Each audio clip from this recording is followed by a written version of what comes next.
You ever found a job that you love but you had to leave because of the unbearable workplace environment a handful of people created? You know, the funny thing about those is, usually the people that make this meme, they are the problem. Ain't that ironic? Hello everybody and welcome back to another video for the day. We are heading back into r/insane people Facebook because, as it always has been stated and as it always will be stated, the S in social media stands for stupid as shit.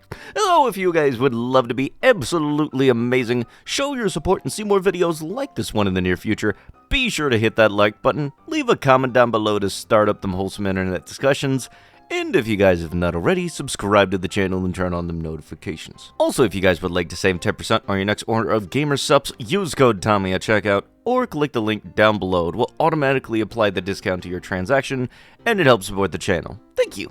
You may have heard that the Super Bowl happened last night.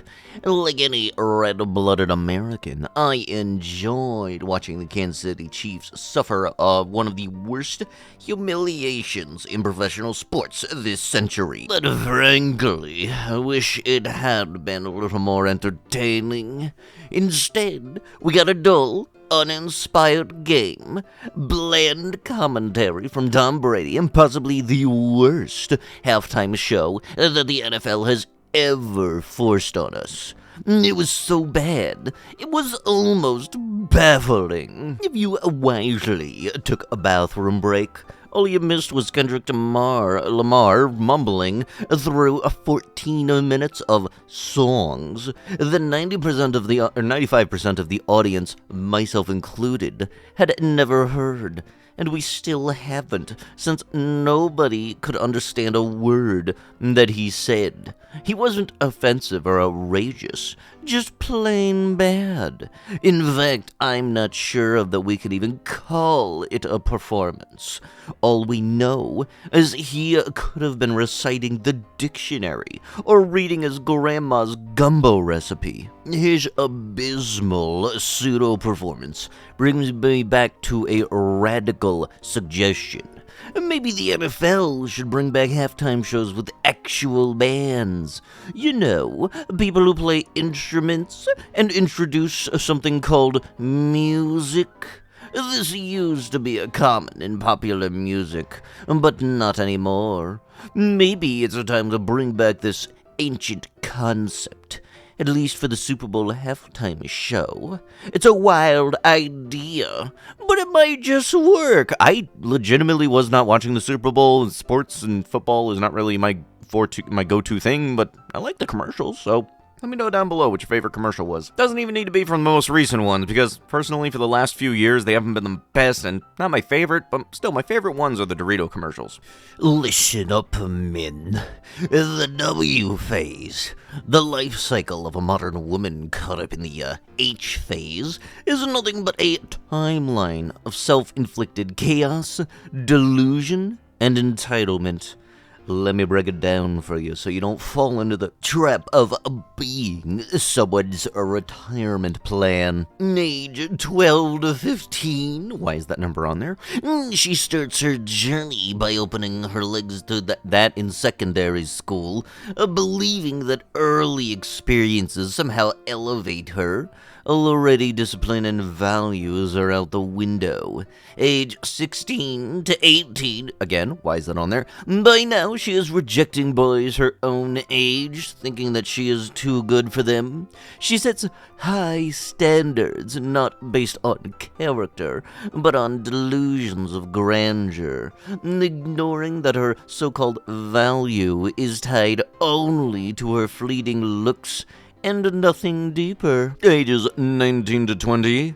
The peak of her ego arrives as she gets bombarded with attention from men who only want her for her body. Instead of recognizing this for what it is, she believes that she is untouchable.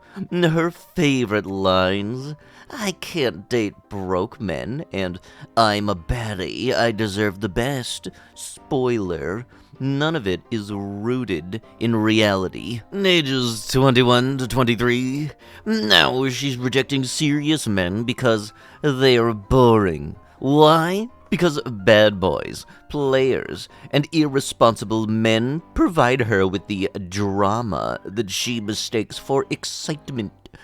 She thinks that she's still in control, but she is just a pawn in her own game of self-destruction. Age 24 to 25. Still playing the field, she refuses to settle, believing her prime will last forever. Meanwhile, her body count skyrockets and her value is to discerning men plummets.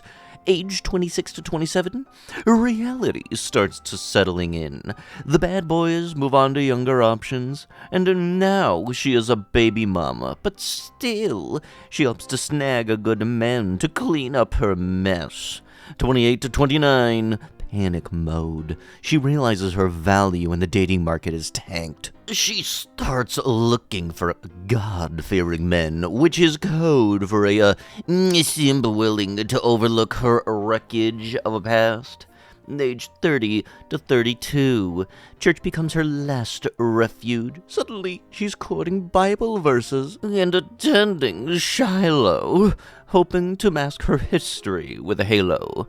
It is the retirement home for women who spent their prime chasing bad decisions. Age 33 plus. Bitter, resentful, and hopeless, she becomes a feminist warrior, blaming men for her own poor life choices. She will call men pigs and scum, conveniently forgetting that she was the one who wasted her prime years on reckless living. Men, take notes. The modern women who follow this path will target you as her last option when the streets spit her out.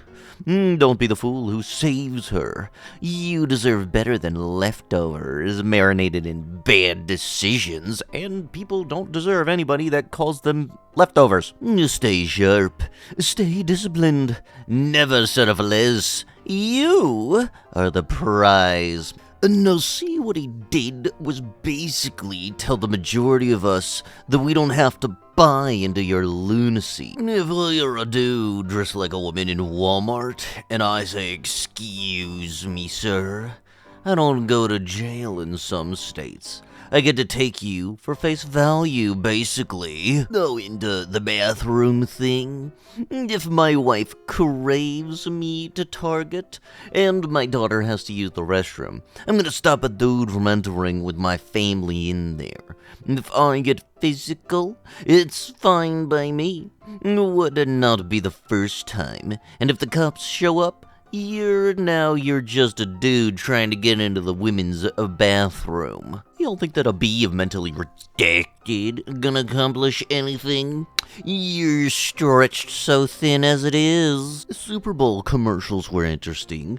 Weird, odd, confusing, and some, my take, lots of animals commercials. I am never buying #CoffeeMate ever again. A very awkward moment having to watch it with my daughters. The boob commercial. I'm all for breast cancer awareness, 100%, but I guess I'll expect next year we will see a butts or male parts for colon, a prostate, or testicular cancer. #seal. How much did they pay you for that commercial? Whatever it wasn't enough. I am not buying #Budweiser products, but their cul-de-sac commercial was hilarious, and I might have to do that on our street.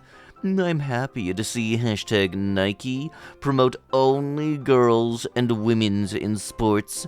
Finally, #girls only sports. Halftime show? Thank you, #Kendrick Lamar. I love that you featured and highlighted the American flag. It's great to see proud Americans perform. I had missed a lot of the commercials. The only ones I really remember seeing were the ones that I saw in like the top 10 commercials of the Super Bowl 2025.